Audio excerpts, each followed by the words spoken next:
Air force की तैयारी करने वाले धुरंधरों, हर चीज को सिस्टम से करना चाहिए। ट्रिग्नामेट्री फार्मूलों का खेल है। ट्रिग्नामेट्री हमको सिखाती है कि अगर tan के कई फार्मूले हमारे पास हैं, हम tan को 1/cot भी लिख सकते हैं, sin/cos भी लिख सकते हैं, लंब बटे आधार भी लिख सकते हैं, कर्णी में सेक स्क्वायर थीटा -1 भी लिख सकते हैं। तो किस क्वेश्चन में कौन सा फार्मूला सुटेबल होगा, मतलब ये डिसीजन लेना है आपको, और ये डिसीजन मेकिंग पावर को मजबूत करती है। तो ट्रिग्नोमेट्री पढ़ने का तरीका ये है कि पहले आप फार्मूला याद करें। ऐसा ना करें कि फार्मूला देख देख कर क्वेश्चन लगा लें और ये सोचें कि बाद में फार्मूला याद कर लेंगे। ये गलत बात है।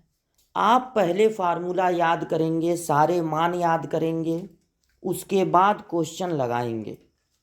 अब जब क्वेश्चन लगाएंगे तो कुछ फार्मूले भूलेंगे, तो जब भूलेंगे तो उसको फार्मूले वाली कॉपी में देखेंगे, और देखने के बाद फिर उसको एक बार याद करेंगे। तब क्वेश्चन लगाते लगाते फार्मूले सारे याद हो जाएंगे। अगर आप ये सोच रहे हैं कि फार्मूला सारा हम लिख लें और देख देख कर क्वेश्चन लगा लें और क्वेश्चन लगाते लगाते फार्मूला तैयार हो जाएगा, तो ये आपकी बहुत बड़ी गलती है। ऐसा कुछ होने वाला नहीं है। फार्मूला पहले आपको याद करना पड़ेगा, और क्वेश्चन लगाते समय अगर कोई फार्मूला भूलता है तो उसको जब आप देखेंगे कॉपी में तो फिर वो रिकॉल हो जाएगा, फिर वो याद आ जाएगा। तो पहले फार्मूला याद कीजिए, तब क्वेश्चन लगाइए। हमको लगता है कि 77 या 76 तक के क्वेश्चन आपको बता दिए थे। अब आगे बढ़ते हैं, देखा जाए कौन सा क्वेश्चन है।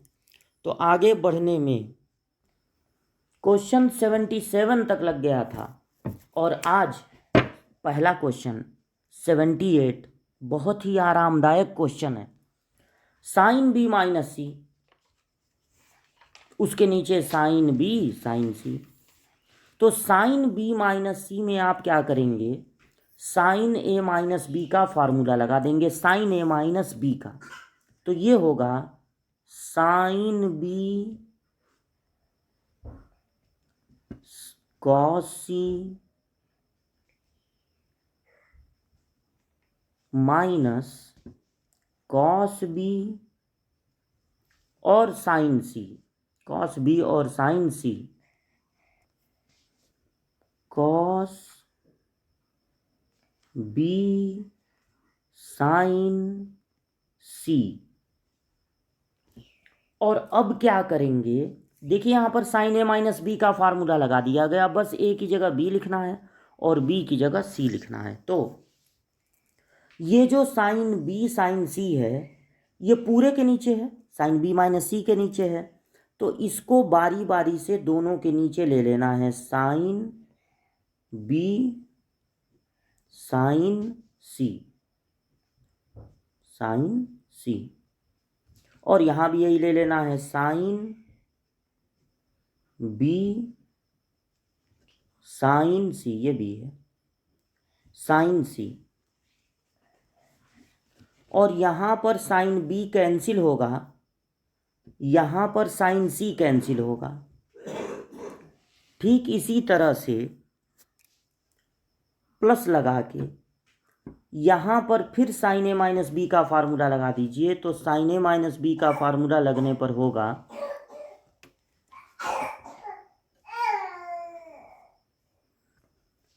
Sign C cos A, sign C cos A minus cos C sign A, cos C sign A.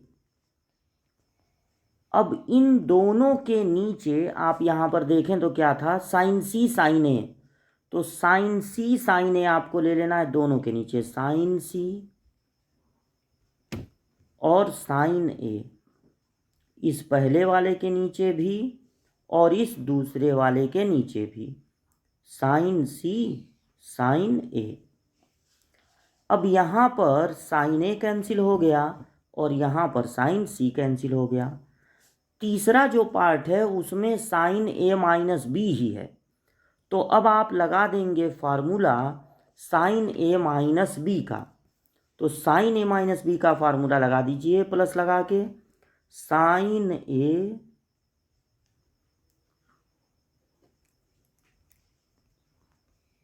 A cos B minus cos A sine B, और इसके अपान में आप देखें तो इसके अपान में है साइन ए साइन बी, तो साइन ए साइन बी दोनों के नीचे बारी बारी से ले लेना है। तो यहाँ पर ले लीजिए साइन ए साइन बी, और यहाँ भी साइन ए साइन बी, यहाँ साइन बी कैंसिल और यहाँ पर साइन ए कैंसिल। अब अगर आप इस पूरे को एक साथ देखें, अब अगर इस पूरे को एक साथ देखें तो देखिए आपको क्या दिखाई दे रहा है, यहाँ पर कॉस सी नीचे साइन सी, और कहीं देखिए है कॉस सी साइन सी, यहाँ पर देखिए है, तो ये माइनस में है और ये प्लस में है, कैंसिल हो गया। इसी तरह ये बी वाला यहाँ पर माइनस में है और वही बी वाला ये देखिए यहाँ दिख रहा है ना बी वाला, यहाँ प्लस में है, कैंसिल हो गया। और ये ए वाला यहाँ प्लस में है और ए वाला ये देखिए cos A upon sine A, cancel हो गया, सब कैंसिल हो के आ गया 0। तो ये था क्वेश्चन नंबर 78 जिसका आंसर है 0। क्वेश्चन नंबर 79 क्वेश्चन में देखिए क्या है, साइन एक्स प्लस वाई में साइन एक्स माइनस वाई का गुणा है, और आप अपने फार्मूलों की कॉपी में फार्मूलों की लिस्ट चेक कीजिए तो आपको मिलेगा एक फार्मूला कि अगर साइन ए प्लस बी में, अगर साइन ए प्लस बी में गुणा होगा साइन ए माइनस बी का, तो फार्मूला लिखवाए हैं उसको चेक कीजिए, sine square A minus sine square B, sine square A minus sine square B. तो ये जो क्वेश्चन है उसमें sine A plus B into sine A minus B का फार्मूला आप लगा दीजिए, तो यहाँ पर एक्स वाई रखना है, और यहाँ पर देखिए दूसरे लिस्ट में देखिए वाई जेड रखना है, और तीसरे लिस्ट में क्या रखना है, जेड और एक्स। तो अगर आप ऐसा करते हैं, यहाँ पर फार्मूला लगाते हैं, तो पहले आपको क्या मिलेगा, sine square x minus sine square y, sine square x मिलेगा और माइनस साइन स्क्वायर वाई मिलेगा। फिर दूसरे ग्रुप में क्या है, वाई और जेड, तो आपको मिलेगा प्लस में साइन स्क्वायर वाई और माइनस में मिलेगा साइन स्क्वायर जेड,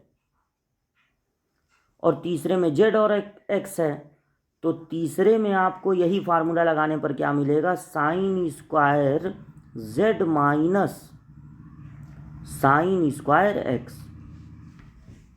और जैसे ही आप इन तीनों को ऐड करेंगे, क्योंकि तीनों के बीच में प्लस है, तो sine square x plus minus में है कट गया, sine square y plus minus में है कट गया, sine square z plus minus में है कट गया। इस तरह से पिछले क्वेश्चन की तरह इस क्वेश्चन का आंसर भी होगा 0। तो क्वेश्चन नंबर 79 का आंसर भी हो गया 0, 0 पे आप टिक लगा देंगे। अब बढ़ते हैं क्वेश्चन नंबर 80 की तरफ। Question number 80। क्वेश्चन नंबर 80 में tan अल्फा दिया है 1/2 और tan बीटा दिया है 1/3 और पूछा है अल्फा प्लस बीटा। आपको अपने तरफ से पहले लिखना होगा tan अल्फा प्लस बीटा। ठीक है, आपको अपने तरफ से लिखना पड़ेगा पहले tan अल्फा प्लस बीटा, यानी कि tan a प्लस बी का फार्मूला यहाँ लगाना होगा, यानी tan a तो हो जाएगा tan alpha plus tan b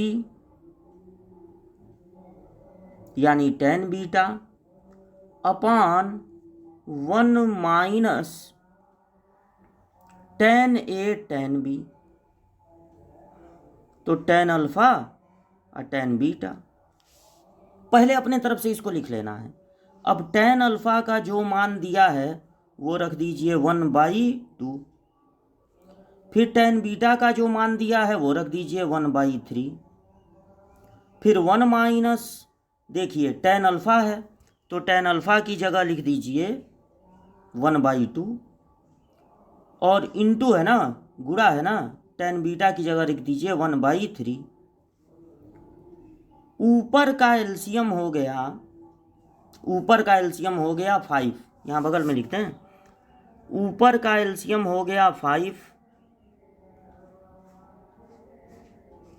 तो ऐसे तिरछे में गुणा हो जाएगा, 3 एक कम 3 प्लस ये हो जाएगा 2 एक कम 2, और नीचे का एलसीएम ऊपर का 6 होगा ना, एलसीएम 3 2 जा 6 जोड़ दिए थे, नीचे का एलसीएम भी हो जाएगा 6, तो 6 1 जा 6 और -1, 6 एलसीएम होगा 6 होगा, ये 6 कट गया, अब ऊपर 3 और 2 5 और नीचे 6 में से 1 घटेगा 5, ये कट के कितना आ गया 1 आ गया। तो जब आप tan अल्फा प्लस बीटा निकाले तो tan अल्फा प्लस बीटा का मान आ गया 1। अब आप ये बताइए कि tan कितने का मान 1 होता है? tan 45 का मान 1 होता है, यानी अल्फ़ा प्लस बीटा का मान होगा 45 अंश। अल्फ़ा प्लस बीटा का मान होगा 45 अंश, जिसको रेडियन में हम लोग कहते हैं π/4। इसको रेडियन में कहते हैं π/4। नहीं, ये अंश में ही दिया है तो छोड़ दीजिए, अंश में ही दे दीजिए। तो अंश में ये आ गया 45 अंश। 45 अंश आपका आंसर हो गया। 45 अंश पे टिक लगा दीजिएगा। ठीक है। Question number 81। क्वेश्चन नंबर 81 है कि थीटा के विभिन्न मानों के लिए 7 cos थीटा, देखिए आपका 7 cos थीटा और प्लस 24 प्लस है 24 साइन थीटा का न्यूनतम मान कितना होगा। तो आप याद कीजिए, आपसे बताया गया था कि अगर एक कॉस और एक साइन वाला पद है तो जो उसका न्यूनतम मान होता है, मिनिमम वैल्यू होती है, वो होगी, पहले आपको लगा देना है माइनस और फिर लगा देना है रूट। अब इस रूट के अंदर कॉस के गुणांक का वर्ग, तो 7 का वर्ग हो जाएगा 49। अब प्लस साइन के गुणांक का वर्ग, 24 का वर्ग याद रखना चाहिए 576। ये काम कर देना है। अगर कभी भी आपको न्यूनतम मान ज्ञात करना है तो पहले माइनस लगाना है। ये काम केवल तभी आप कर सकते हैं जब एक साइन वाला पद हो और एक कॉस वाला पद हो। तो माइनस लगा देना है और रूट में इनके गुणांकों का वर्ग करके जोड़ देना है। तो जब 49 और 576 को जोड़ेंगे तो आपको मिलेगा 625, मिलेगा 625। और 625 का वर्गमूल भी हम लोग एक तरह से याद ही रखते हैं। 625 का वर्गमूल होता है 25, यानी कि 25 सही आंसर है। 25 पे टिक लग जाएगा। क्वेश्चन नंबर 82, खतरनाक क्वेश्चन। जब 11th क्लास में आता है ये क्वेश्चन 6 नंबर में आता है, कभी कभी तो 8 नंबर में। अब एक कॉस स्क्वायर है, फिर कॉस स्क्वायर है, फिर कॉस स्क्वायर है। अब चलो इसका मान पता लगाओ। तो एकेडमिक लेवल पे तो सिद्ध करने के लिए आता है, पता रहता है कहाँ तक जाना है। अब देखिए इसका जो मान है, अब इसको ट्रिक से हम बताएंगे आपको। इसका जो मान है 3 है, 1/3 है, 2/3 है, 3/2 है। अब इसका कोई मान फिक्स होगा, उतना ही आएगा। अब यहाँ पर जो थीटा है उसका मान चाहे जो हो, मान इतना ही आएगा। तो अगर हम थीटा की जगह 0 अंश लिख दें या 30 अंश लिख दें या 60 अंश लिख दें, तो जो रिजल्ट आएगा एकदम वही आंसर होगा, एकदम वही आंसर होगा। तो थीटा की जगह 0 रखेंगे तो आपको मिलेगा कॉस स्क्वायर 0, कॉस स्क्वायर 0। और यहाँ पर जब 0 रखेंगे इस दूसरे वाले में तो आएगा कॉस स्क्वायर और π/3। π/3 का मतलब कितना होता है, 60 अंश। 0 रख देंगे तो π/3 बचेगा, तो 60 अंश। अब प्लस कॉस स्क्वायर, फिर प्लस कॉस स्क्वायर है। यहाँ पर जब 0 रखेंगे तो -60 बचेगा। माइनस लिखने की क्या ज़रूरत है, एक तो वर्ग है इस पे, तो माइनस प्लस में बदल जाएगा। दूसरा कॉस के साथ वाला माइनस ऐसे ही हट जाता है, तो माइनस लिखने की कोई ज़रूरत नहीं है। अब कॉस 0 का मान होता है 1, तो 1 का वर्ग होगा 1। और कॉस 60 का मान होता है 1/2, तो उसका वर्ग होगा 1/4। और फिर ये होगा 1/4, क्योंकि ये भी कॉस 60 का वर्ग है। तो 1/4 और 1/4 जुड़कर हो जाएंगे 2/4। तो ये आपका हो गया 1 धन 2/4, मतलब 1/2। अब 2 हो जाएगा एलसीएम, तो 2 1 कम 2 और 1 3, तो 3/2 हो जाएगा आंसर। 3/2 पे टिक लगा दीजिएगा, आंसर आ गया। अब क्वेश्चन 83 लगाना है, और 83 में है sin 6, sin 42, sin 66, sin 78। 6, 42, 66, 78। अब इसका मान निकालना है। अब ये देखिए लिख दिए हैं, sin 6 के साथ sin 66 बढ़िया रहेगा, क्योंकि दोनों को जोड़ने पर आता है 72, वो भी अच्छा है। अब घटाने पर आता है 66 में से 6 घटाएंगे तो 60, वो भी बढ़िया होता है। तो हम क्या करेंगे, sin 66 के साथ sin 72 को, बहुत ये लंबे में लगेगा, उसके बाद आप चाहें तो इसका मान, ये बहुत पॉपुलर है ये भी एकेडमिक लेवल पे, चाहें तो इसका मान आप याद रख सकते हैं। अच्छा, बाकी जो दोनों बचा उसमें जो बड़ा वाला है 78, वो पहले लिख देंगे और फिर लिख देंगे साइन जो बचे वाले में से छोटा है, यानी 42। अब जब यहाँ पर 2 रहेगा तब 2 sin A sin B का फार्मूला लग जाएगा, और यहाँ पर भी 2 की ज़रूरत है, बीच में गुणा लगा दीजिए। तो जब 2 से गुणा कर रहे हैं तो 2 से भाग देना एकदम ज़रूरी है। यहाँ 2 से गुणा किए हैं तो 2 से भाग देना ज़रूरी है। अब यहाँ पर 2 sin A sin B का फार्मूला लगेगा, 2 दूनी 4। देखिए 4 ऐसे लिख दिए, 1/4 ऐसे लिख दीजिए। और अब यहाँ पे और यहाँ पे लगने जा रहा है फार्मूला, आई गुणे के रूप में है, तभी ना 2 दूनी 4 हो गया है। गुणे के रूप में नहीं रहते, प्लस माइनस रहता तो एलसीएम लेना पड़ता। 2 sin A sin B का फार्मूला याद कीजिए। 2 sin A sin B का फार्मूला होता है कॉस के साथ पहले A प्लस B, यानी कि 72, फिर प्लस कॉस के साथ A माइनस B, सॉरी गड़बड़ हो गया। कॉस के साथ पहले होता है A माइनस B जब दोनों कॉस हों, अब फिर माइनस लग के कॉस के साथ होता है A प्लस B, यानी कि 72। अब यहाँ पर पहले कॉस के साथ दोनों को घटाएंगे, तो जब घटाएंगे तो बचेगा 36। अब फिर माइनस कॉस के साथ दोनों को जोड़ेंगे तब आएगा 120। इन चारों का मान आपको याद रखना है। आपको याद रखना है कि कॉस 60 का मान होता है 1/2। कॉस 72 का मान और साइन 18 का मान होता है √5 - 1/4। याद है, पिछले क्लास में बताए थे। और कॉस 36 का मान होता है √5 + 1/4। यही साइन 54 का मान भी होता है। और कॉस 120 का मान -1/2 होता है। कॉस 120 का मान कितना होता है? -1/2। तो अब 2 और 4 का एलसीएम हो जाएगा 4। तो अब एलसीएम लेके काम करना है। अब नेक्स्ट पेज पे जाएंगे तो आपको दिखेगा नहीं, इसलिए यहीं पर किसी तरह एडजस्ट करते हैं। तो 2 और 4 का एलसीएम होगा 4। ये 1/4 लिख ले रहे हैं पहले। 4 एलसीएम होगा, तो जब 2 से भाग देंगे 4 को तो 2 बचेगा, तो 2 1 कम 2।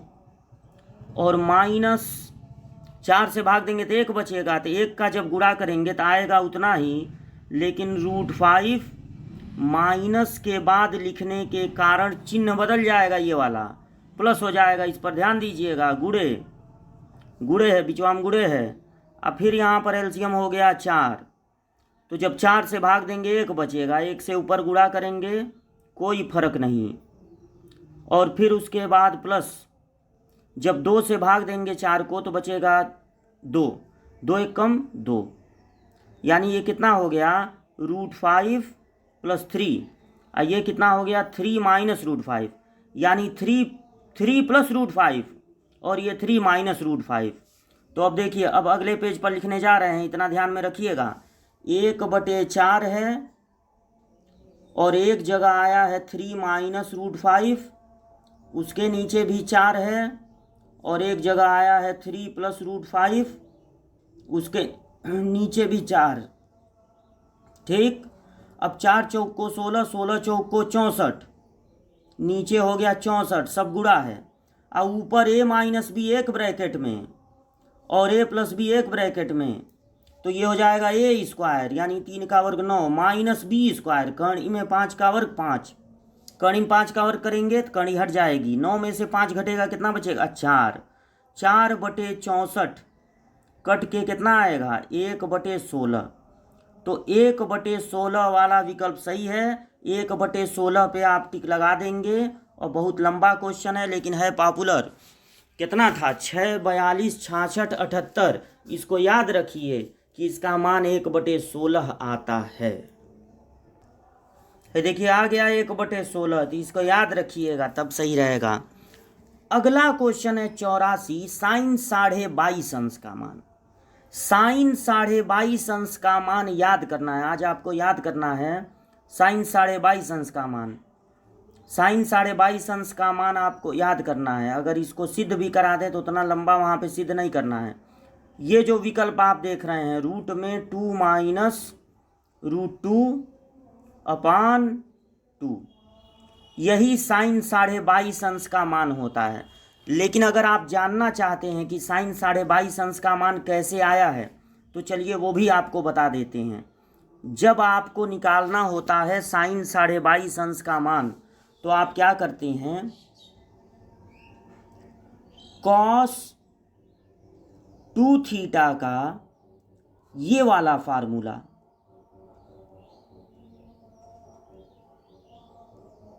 ले लेते हैं, ये वाला फार्मूला ले लेते हैं। अब इस फार्मूले में जब आप थीटा की जगह रखते हैं 22.5, क्योंकि साइन 22.5 का मान आपको चाहिए, तो जब आप थीटा की जगह 22.5 रखते हैं तो 22.5 का 2 गुना यहाँ पर हो जाता है 45। देखिए, cos 45, 22.5 का 2 गुना 45। अब cos 45 का मान हम लोग याद रखते हैं 1/√2। फिर ये नोट कर देते हैं 1 - 2 साइन स्क्वायर 22.5। तो 22.5 को अब थीटा कह दे रहे हैं, कौन बार बार 22.5 लिखे? समझ जाइएगा, थीटा का मान यहाँ पर 22.5 है। अब इसको उधर भेज देंगे, क्योंकि ये माइनस में है, माइनस चीज़ हम लोगों को पसंद नहीं है। तो 2 साइन स्क्वायर थीटा बराबर आएगा 1 - 1/√2, है वाला इधर चला जाएगा ना, 1/√2। अब जो है साइन स्क्वायर थीटा बराबर देखिए कितना होगा, थीटा याद रखिएगा 22.5 अंश है, यहाँ पर √2 एलसीएम होगा तो ये चला जाएगा ऊपर, यानी √2 - 1 आ जाएगा। और या तो एक काम कीजिए, इसको थोड़ा सा पलटी मार दिया जाए, एक काम यहीं पे कर लीजिए, ऊपर नीचे √2 का गुणा कर लीजिए, बहुत बार आप किए होंगे, ऊपर नीचे √2 का कर दीजिए गुणा, तो ये क्या हो जाएगा 2 साइन स्क्वायर थीटा बराबर, अब नीचे 2 आ गया, 2 एलसीएम हो जाएगा, 2 का 1 में गुणा होगा 2 और माइनस यहाँ ऊपर कितना अब आ जाएगा √2। अब साइन स्क्वायर थीटा हो जाएगा कितना 2 - √2 अपान 2 2 जा 4। तो जब यहाँ से वर्ग हटाएंगे तो इधर का वर्गमूल निकलेगा, तो वर्ग हटाएंगे तो इसका वर्गमूल हो जाएगा रूट में 2 - √2, यही ना था विकल्प में। आई 4 हट के 4 का वर्गमूल कितना हो जाएगा 2, तो रूट केवल ऊपर रहता है नीचे नहीं रहता है, रूट में 2 - √2/2, ये आपका हो जाएगा साइन 22.5 अंश का मान। तो साइन 22.5 अंश का मान याद कर लीजिए, लेकिन अगर निकालना चाहें तो इस तरह से निकाल सकते हैं।